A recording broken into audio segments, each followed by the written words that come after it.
com alegria essa noite que saúdo a toda a igreja com a paz do Senhor. Por favor, abra sua Bíblia comigo no Evangelho de Jesus segundo escreveu Mateus. O capítulo é o de número 18 e o versículo é o de número 20. Um texto bastante conhecido que Deus me deu esta tarde para verbalizar a igreja que se reúne esta noite.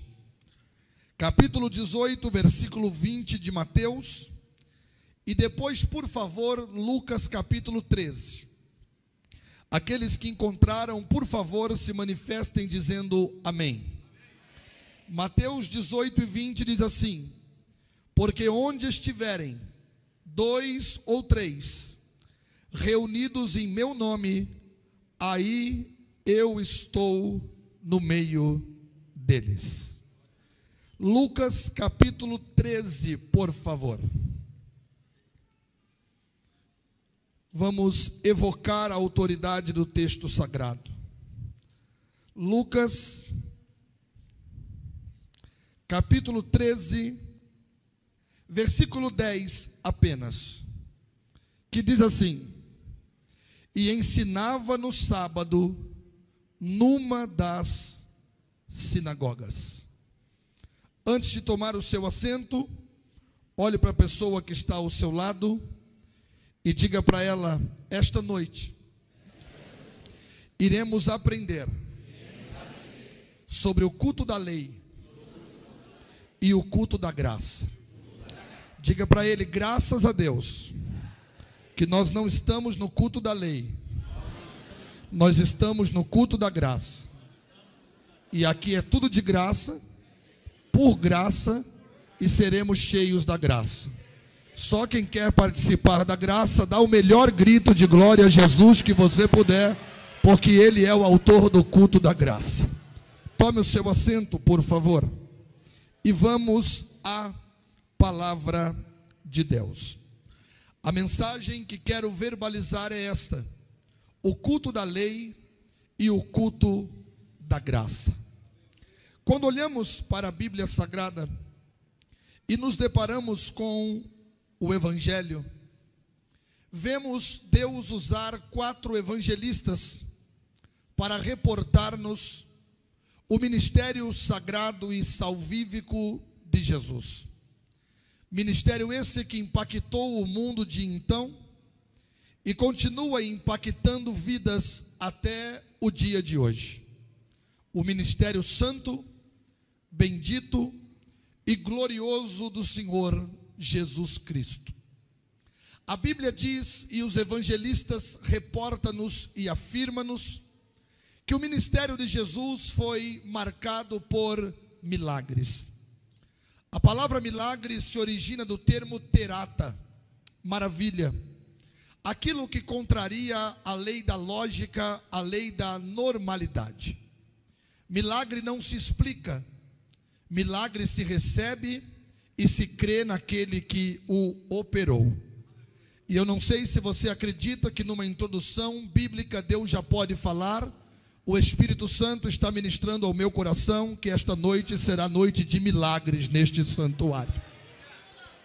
Os milagres eram marcantes no ministério do Senhor Jesus. É bem verdade que ele operou vários milagres, mas milagres que foram registrados foram 35. Jesus operou 23 curas, 3 ressurreições e 9 milagres mostrando o seu poder sobre a natureza. Das 23 curas, 17 foram no corpo físico e 6 foram libertando pessoas escravizadas por demônios, que também são consideradas curas. 17 curas físicas e 6 curas espirituais. Então são 23 curas e 3 ressurreições. As ressurreições são a de Lázaro, a do filho da viúva de Naim e a da filha de Jairo.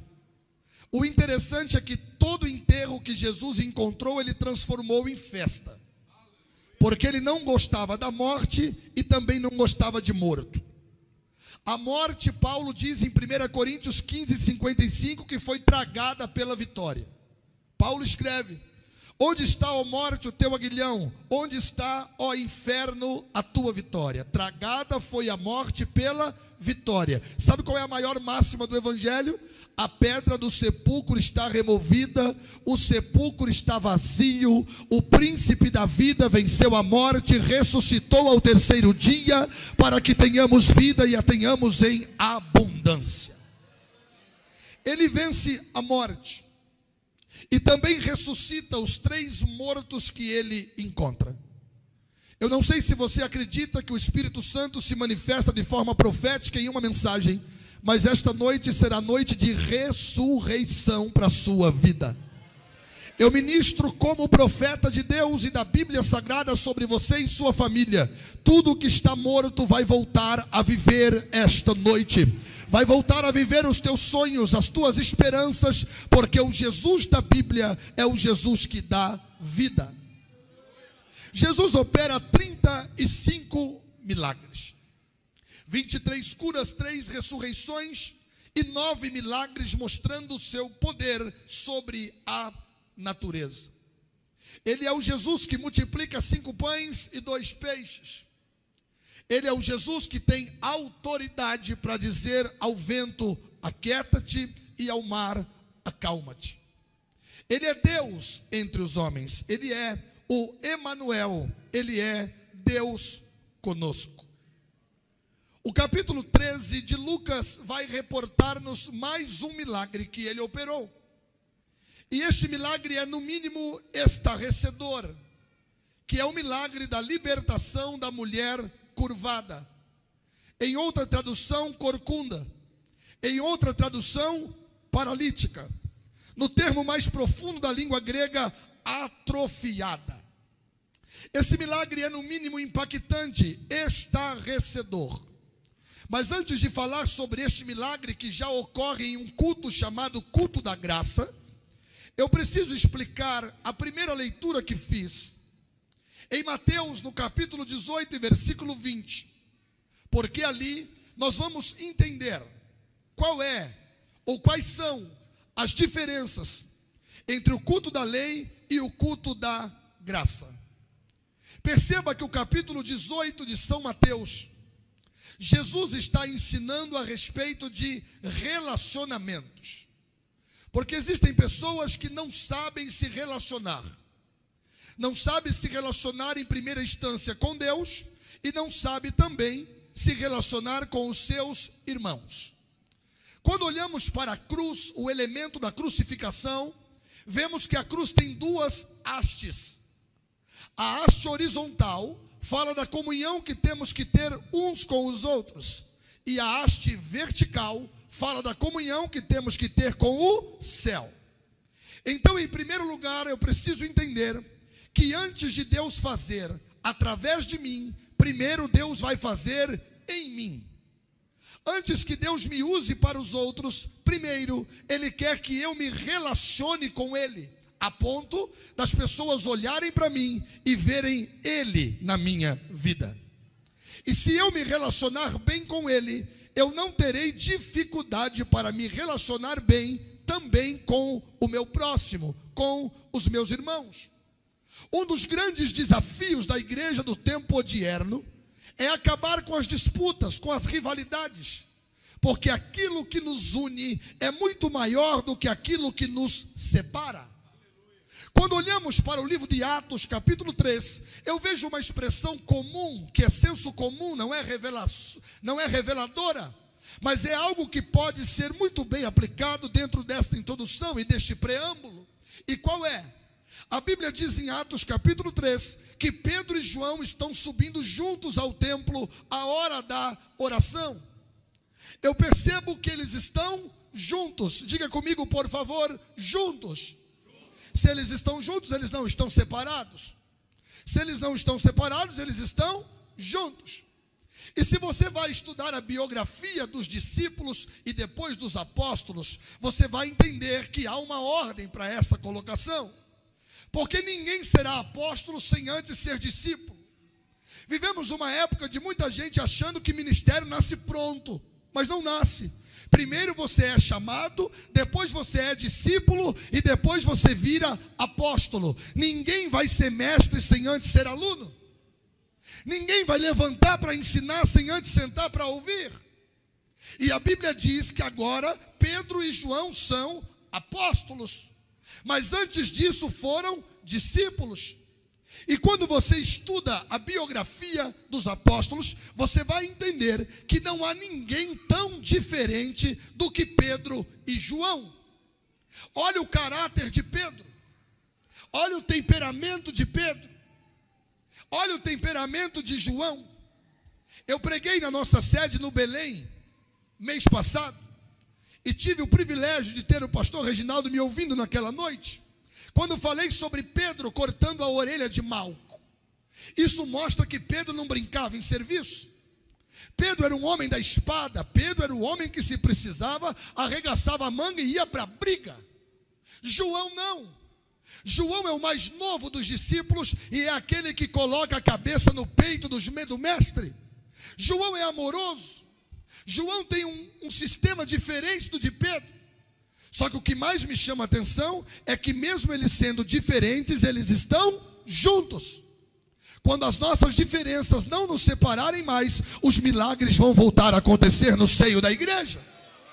Quando eu entender que eu tenho defeito e você também tem, e os nossos defeitos devem se resumir na graça de Deus e no bom relacionamento, nada mais vai nos separar e nós nos transformaremos naquilo que Deus quer, um em Cristo, e Deus nos dará vitória em tudo. Olhe para esse crente bonito que está ao seu lado, por favor. E se isso não te constranger, diga para ele: você tem um monte de defeito. E eu também tenho um monte. Só que diga para ele: os teus defeitos não podem me separar de você. E os meus defeitos não podem separar você de mim. Ainda que isso cause um pouco de constrangimento, diga para ele assim: segura no meu braço. Dá o braço para ele. Faz uma corrente, por favor, todos de braços dados. E eu só estou introduzindo a mensagem. Daqui a pouco eu começo a pregar. Coloca o braço dentro do braço dele. Não é segurar na mão, é colocar o braço como uma corrente. Agora coloca um sorriso bem bonito, aquele 9,15 assim, que rasga a cara larga de um lado e no outro. E diga para esse crente assim: acostume-se comigo. Vai ter que me aguentar. Porque afinal de contas, nós vamos passar a eternidade toda juntos. Diga para ele: o diabo não vai nos separar. Nós vamos juntos para o céu. Nós vamos nos relacionar até o arrebatamento da igreja. Só quem recebe esta palavra e confirma, levanta a mão, as tuas, lá no céu, e dá o maior grito de glória a Deus que você puder. Isso é relacionamento. E o capítulo 18 de Mateus, Jesus vai ensinar a respeito disso. E ele começa assim, ó: quando o seu irmão pecar contra ti, vai até ele e repreenda-o. Se ele te ouvir, ganhaste o teu irmão. Mas se ele não te ouvir, volta de novo a falar com ele e leva 2 testemunhas, para que sejam testemunhas de tudo quanto foi dito. Se mesmo assim ele não te ouvir, leva-o para a igreja, para que a igreja julgue a sua causa. Se mesmo assim ele não se arrepender, considere-o gentil e publicano. Aí Jesus começa: porque o que vocês ligardes na terra será ligado no céu, mas o que vocês desligardes na terra será desligado no céu. Aí ele vai falar da autoridade de uma reunião chamada culto. Aí ele diz assim: quando vocês concordarem a respeito de qualquer coisa na terra, o céu também concorda. Quando vocês concordarem a respeito de qualquer coisa que glorifique o meu nome, o céu assina embaixo. Isso é comunhão, isso é koinonia. Você tem coragem de apontar para o seu irmão assim e dizer: eu concordo que você vai ser abençoado esta noite, eu concordo que a tua família será abençoada, eu concordo que o teu ministério vai prosperar, eu concordo que Deus vai abrir portas, e porta que Ele abre ninguém fecha. Cadê o povo que pode celebrar a autoridade da igreja esta noite? Eu concordo. Aí cai por terra a rivalidade, aí cai por terra a disputa. Sabe por quê? Porque aqui a minha alegria tem que ser a sua alegria, aqui a minha vitória tem que ser a sua vitória. Eu sei que em muitos lugares não é assim, mas quem age desta forma está tendo autoridade de culto, autoridade de igreja, e consegue influenciar o céu.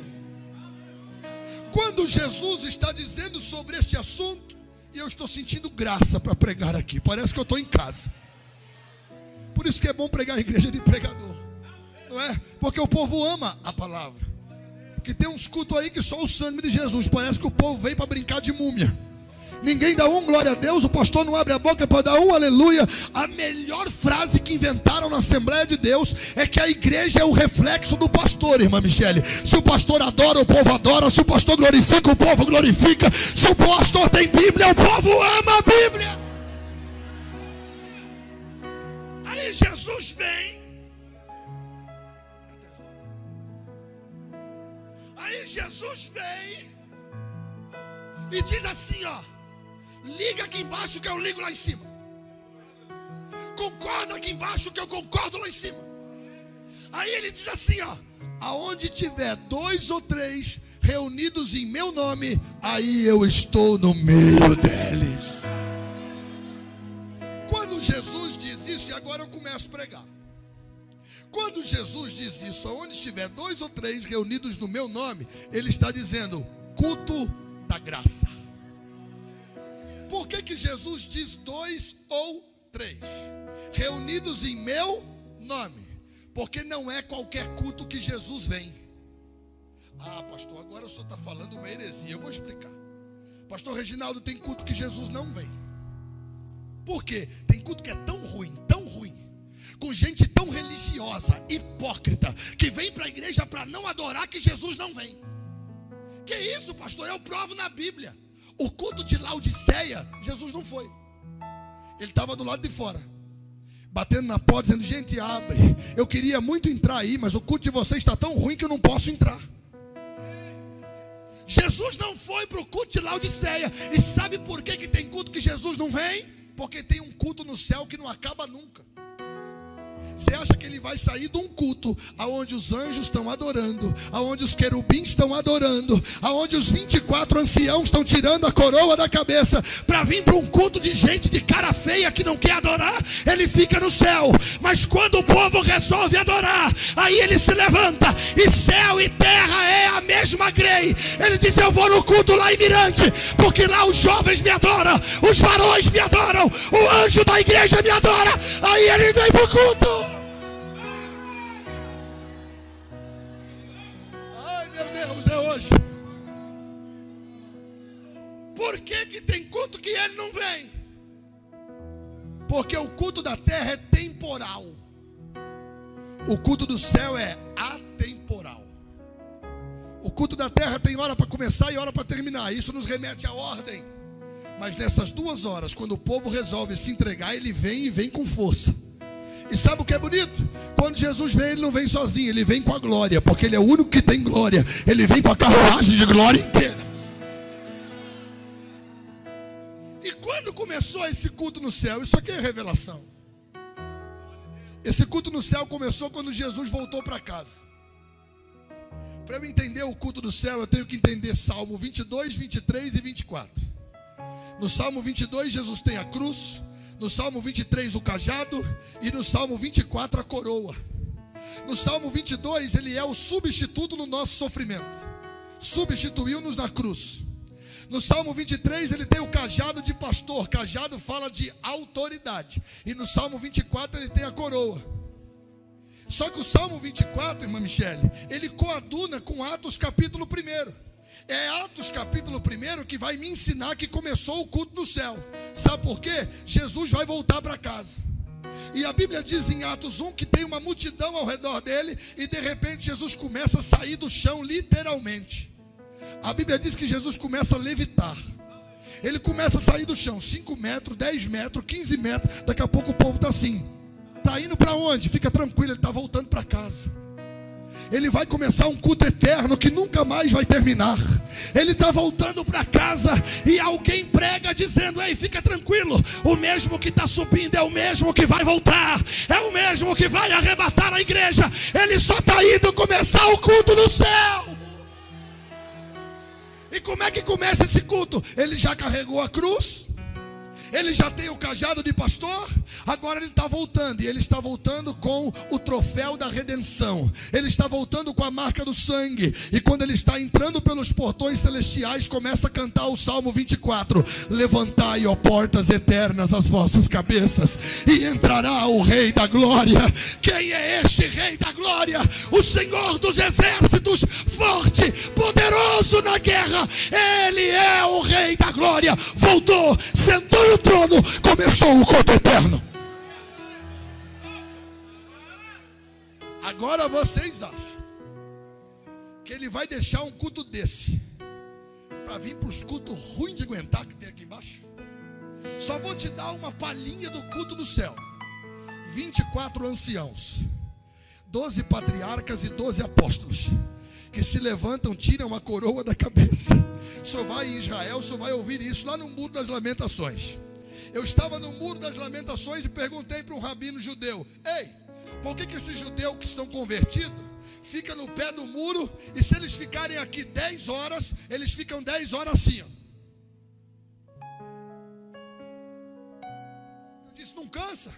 Ele disse: pastor, judeu quando adora, entende que a grandeza do Cristo que foi ressurreto é tão grande que eles nunca vão adorar com a coluna ereta. Eles sempre vão curvar a coluna dizendo: ele é digno, ele é digno, ele é digno, ele é digno, ele é digno. Aí o culto do céu começa. 24 anciãos que tiram a coroa da cabeça e fica de eternidade a eternidade assim, ó. E ainda canta. Além de balançar a coluna, ainda canta. E olha o hino, que glorioso: digno é o Cordeiro de receber a honra, a glória, o louvor, a adoração, porque com o seu sangue compraste para Deus todos os povos de raças, tribos, línguas e nações. Eles estão adorando. 24 anciãos que adoram, 4 animais que adoram, anjos que adoram, querubins que adoram, arcanjo que adora. O céu está em festa. E esse culto não tem hora para acabar. Ele não acaba nunca mais. Só que esse culto é tão glorioso, pastor Reginaldo, o culto da eternidade, só que ele está incompleto. Está faltando alguém lá para cultuar. Pergunte para essa pessoa que está ao seu lado: quem está faltando mesmo?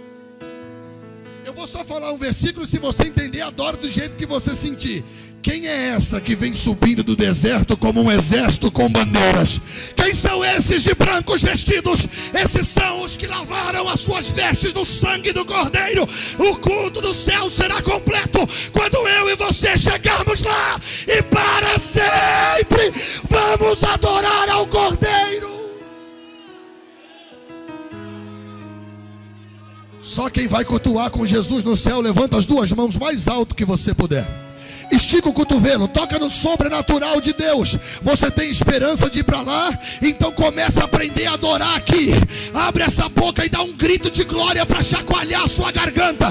Quem tiver glória, dê glória. Quem tiver aleluia, dê aleluia. Eu vou me calar por 30 segundos enquanto o irmão está tocando ali. E quem quer cultuar no céu tem que aprender a cultuar aqui.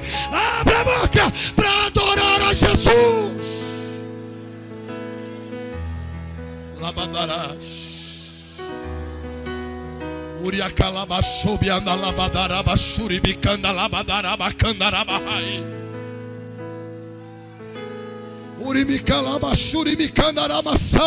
Eu estou vendo jovens adorando, estou escutando línguas estranhas na igreja. Pastor Reginaldo, a fogueira está acesa aqui em Mirante. Esse povo vai cultuar na eternidade. Esse povo está no culto da graça.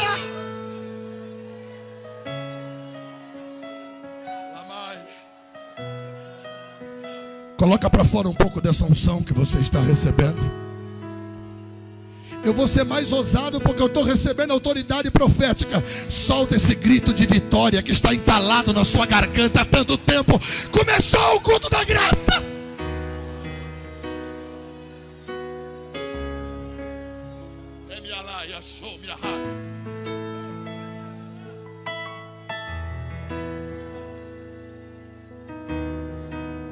É por isso que eu não desisto. É por isso que eu não paro. É por isso que mesmo gemendo ou chorando, eu continuo carregando a cruz. Porque daqui a pouco eu vou cultuar lá. Jesus vem e diz: gente, aonde estiver 2 ou 3 reunidos no meu nome, eu venho. Sabe o que Jesus está ensinando? O meu culto é mais simples do que o culto da lei. Repita comigo: 2 ou 3. Não, diga mais alto: 2 ou 3. Se não dizer mais alto, eu não saio dos 2 ou 3. Diga: 2 ou 3. Pergunte para mim: por quê? Porque o culto da lei era um culto muito complicado. Por que eu li Lucas capítulo 13? Porque lá é o culto da lei. Para acontecer o culto da lei, tinha que ter no mínimo de 10 a 20 judeus que haviam passado pelo bar mitzvah. O termo bar mitzvah quer dizer homem do dever. Todo judeu com 13 anos passava pelo bar mitzvah e ele entrava em contato com a Torá, com a lei. E agora ele podia frequentar a sinagoga. Para ter o culto da lei, que geralmente quem governava eram os fariseus. E fariseu é uma raça complicada. Porque fariseu parece que prega, mas não prega. Parece que ama, mas não ama. Parece que adora, mas não adora. Eles vivem sempre de aparência. Ainda bem que aqui em Mirante não tem fariseu. Lá em Campinas tem alguns, mas aqui não tem ninguém de fariseu. Esse culto dominado pelos fariseus tinha que ter no mínimo 20 judeus que passassem pelo bar mitzvah, homem do dever. Para esse culto acontecer não era tão simples. Tinha que ter o príncipe da sinagoga, tinha que ter um levita e tinha que ter um miserável de um porteiro. Os porteiros aqui não são miseráveis, era o de lá que era miserável. O miserável de um porteiro que pegava uma agenda, uma prancheta na mão e ficava assim na porta. Começava o culto, o povo vinha chegando. E ele dizia quem podia entrar e quem não podia entrar na sinagoga. Chegava um leproso. Leproso, fora. Aqui não entra leproso. Chegava um paralítico. Paralítico, fora. Aqui não entra paralítico. Chegava uma mulher. Dependendo do culto, mulher não entra. Tem que ficar na ala das mulheres. Esse culto da sinagoga era o culto dos perfeitos. Já reparou que tem culto no Brasil que parece o culto da sinagoga? Parece que o povo se acha melhor do que todo mundo. Parece que se julga mais santo do que todo mundo. É o culto da lei. Aí Jesus vem e diz assim: gente, o meu culto é mais simples. O meu, se tiver 2 ou 3, eu já venho. Eu já desço no meio deles, se eles estiverem reunidos em meu nome. Só tem uma coisa: o meu culto vai ser diferente do culto deles. Por que, Jesus? Porque o culto da lei não pode entrar leproso. O culto da graça entra leproso e sai purificado. Ah, o meu culto vai ser bem diferente do dessa raça de fariseu. Por que, Jesus? Porque o culto deles não pode entrar paralítico. Aqui entra paralítico e sai andando. No culto deles não pode entrar mulher. Aqui entra mulher e eu faço a estéril ser mãe de filhos. O culto da graça vai ser um culto diferente. Graças a Deus, irmãos, que nós não estamos no culto da lei. Porque no culto da lei você não entrava, ia ter um porteiro te barrando, dizendo para você: você não pode entrar porque tem defeito. Aí Jesus, irmão, eu vou dizer uma coisa que parece heresia, mas eu vou explicar. Pensa num Jesus que gostava de uma confusão. Que isso, pastor? Não é confusão no sentido pejorativo da palavra. É confusão no sentido de confundir o sistema religioso. Jesus chega no culto da sinagoga. Imagina a graça chegando no culto da lei. É só para fazer confusão. Sabe o que Jesus está falando contigo? Eu vou fazer uma confusão na sua vida hoje. O que vai ter de religioso que vai olhar para você e dizer assim: como que ele conseguiu? É que o homem da graça chegou no culto da lei. E quando ele chega no culto da lei, não tem quem segura. Jesus chega para o culto da sinagoga. Quando ele entra, alguém diz assim: se ele é o Messias, ele vai querer ir para a cadeira do príncipe da sinagoga. Aí alguém pergunta para ele: vai para a cadeira? Ele falou: não, vou não. Vai ficar onde? Vou ficar na porta. Na porta? Porteiro, está demitido, vaza. Porteiro hoje aqui é outro. Ô Jesus, espera aí, estão dizendo que o senhor é o filho de Deus, vai para a cadeira do príncipe da sinagoga. Rapaz, quem se preocupa com esse negócio de cadeira são vocês. Eu não me preocupo com cadeira porque eu tenho um trono para sentar eternamente. Fica tranquilo, quem é não precisa mostrar que é. Quem tem não precisa mostrar que tem. Por isso Salomão disse que ele viu servos a cavalo e príncipes andando a pé. Mas fica tranquilo que vai chegar a hora, vai chegar o momento e Jesus está na porta. O príncipe da sinagoga olhando, ele não veio para a cadeira. Porque o que tem de gente doente por cadeira não é brincadeira. Devia comprar uma cadeira e levar para casa. Tem crente que chega na igreja, sentou no meu lugar. Quem disse que é seu lugar? Seu lugar vai ser quando você entrar pelos portões celestiais, irmão. Jesus vem para a porta, eu já estou terminando. Aí o porteiro da sinagoga olhou para ele e falou: não, deixa comigo, hoje quem manda aqui na porta sou eu. Imagina um porteiro Jesus no culto, irmão. Aí lá vem a mulher corcunda, passando na frente da sinagoga. Vai vir para o culto não? Não posso não, Jesus, o culto aí é dos perfeitos. Já tentei entrar aí um monte de vezes, mas eles não deixam não. Faz 18 anos que eu sou corcunda. E além de eu ser paralítica, Jesus, o que está me atormentando não é uma enfermidade física, é uma enfermidade espiritual. E o que mais me chama a atenção é que ela é filha de Abraão. Se ela é filha de Abraão, ela é crente. Mas ela é crente que está escravizada por um espírito maligno. O que tem de crente enfrentando problemas espirituais não é brincadeira. Mas Jesus está falando contigo: eu vou abrir prisões na sua vida esta noite. Jesus está na porta, e quando ele está na porta, ele diz para ela: pode entrar, filha, hoje mudou o porteiro aqui hoje é outro. A graça veio para o culto da lei. Ah é, Jesus? É. E ela vem entrando. Quando ela vem entrando, Jesus falou: para um pouquinho aí, antes de você entrar no culto, deixa eu fazer uma coisa. Ele pega a mão e coloca a mão na coluna dela. E eu nunca vi Jesus colocar a mão e o diabo ficar onde ele coloca a mão. Então recebe essa palavra profética. Jesus está colocando a mão na tua família. Jesus está colocando a mão no teu casamento. Jesus está colocando a mão nas tuas finanças. Eu nunca vi o diabo ficar onde Jesus põe a mão. Jesus coloca a mão nela e faz assim, ó. Põe a mão aqui, coloca a outra mão no queixo e diz assim, ó. Quando levanta, a mulher ficou ereta. Olharam e disseram: o que é isso? É o culto da graça que dominou o culto da lei. Se dependesse de vocês, ela continuava endemoniada. Mas como o dono da graça veio para o culto da lei, ele já colocou a coluna dela no lugar. O espírito maligno já foi embora e ela não é mais corcunda.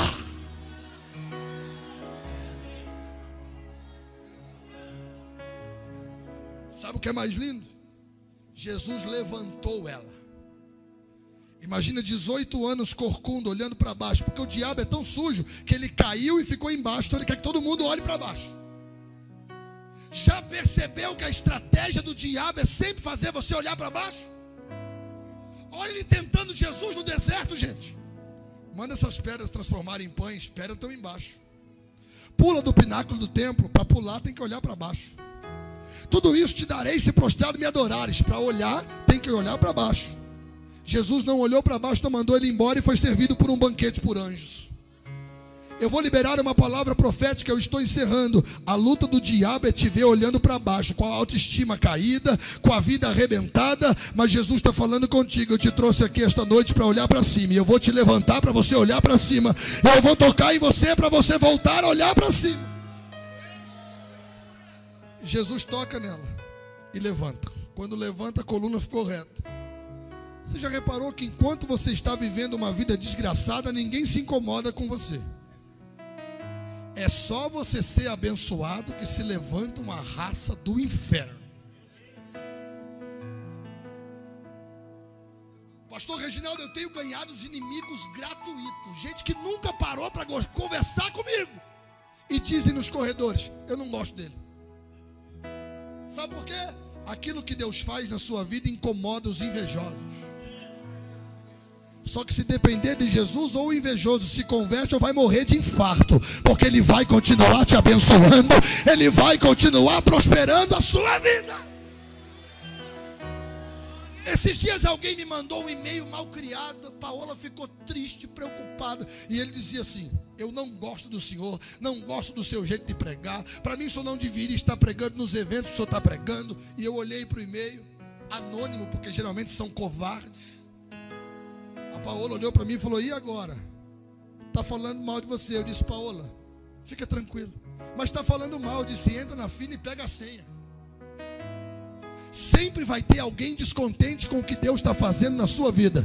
Mas recebe essa palavra e dá um grito de glória. Não dá moral para a torcida. O teu negócio é com o céu. Quem te chamou foi Deus. Quem sabe o que você passou para chegar até aqui é você. Jesus cura ela. Aí quando cura ela, o príncipe da sinagoga se levanta e diz assim: estou indignado. Por que curou ela? Hoje é dia de sábado. E olha Jesus tratando com o hipócrita. Vem cá. Olha aqui nos meus olhos. Vai dizer que eu estou certo, Jesus? Não. Hipócrita. Você não soltou seu animal para beber água hoje? Você não deu água para o seu jumento? Na verdade, quem está fazendo papel de jumento é ele, né? Você não deu água para o seu jumento? Você não soltou seu animal? Não convinha que eu libertasse desta prisão esta filha de Abraão, que há 18 anos está vivendo uma vida miserável, porque o culto da lei não se preocupa com pessoas. O culto da lei se preocupa com o rito, com a liturgia. O culto da graça, Jesus não visa coisas. O culto da graça, Jesus visa seres. O culto da graça não importa o que você tem. O culto da graça importa quem você é. Ele te ama e Ele está falando com você no culto da graça. E a Bíblia diz que todos os adversários ficaram envergonhados. E ela foi embora curada. Porque o culto da graça é diferente do culto da lei. Me ajude para eu terminar. Coloca a mão direita no ombro do crente da direita, por favor. A mão esquerda no ombro do crente da esquerda. Isso. Agora escolhe um e olha no olho dele. Diga assim: todos os seus adversários ficarão confundidos. A graça de Deus vai te pegar aqui hoje. Tudo que está paralisado volta para o lugar agora, porque Jesus está tocando em você. Você entrou aqui para ser salvo esta noite, Jesus está tocando em você. Você entrou aqui para ser restaurado esta noite, Jesus está tocando em você. Só quem acredita que nós estamos no culto da graça, com a permissão do pastor da igreja, se levante desse banco, mas dando um grito de glória a Jesus, adorando ao Deus da sua salvação.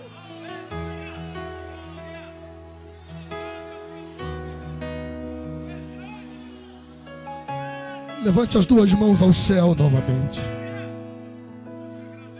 Feche os olhos e não diga nada agora. Pai, eu quero te fazer um pedido. Aonde houver um crente que está receptível para a sua graça, ele não vai conseguir ficar calado nos próximos 30 segundos. Recebe a graça de Deus agora.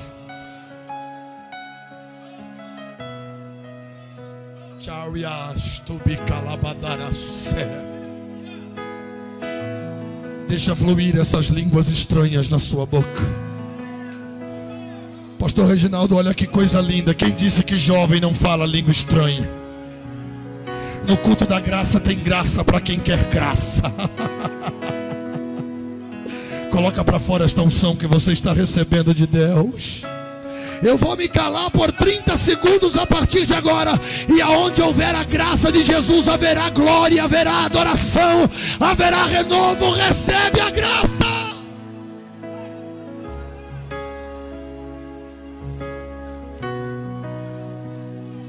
Olha a graça ali. Olha a graça lá. Olha uma língua estranha nascendo ali, pastor Reginaldo. Olha outra irmã adorando em outras idiomas. Tem gente recebendo dons do Espírito Santo em Mirante do Paranapanema esta noite. Recebe a graça. Recebe a graça. Não deixa o diabo te paralisar, não. Mergulha de cabeça no rio da graça.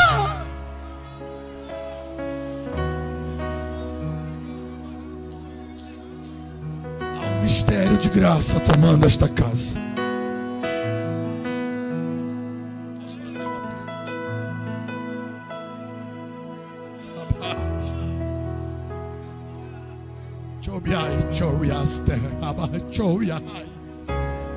Quem disse que você não ia adorar nesse culto? Quem disse que você não ia ser renovado neste culto?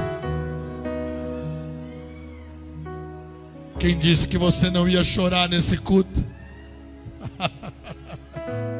É o culto da graça. Eu vou me ousar a dizer que o culto de Mirante esta noite está parecendo com o culto do céu. Tem adoração, tem louvor e tem graça. Eu vou repetir, ninguém pode anular isso aqui. Tem adoração, tem louvor e tem graça. Eu quero falar com você que é crente.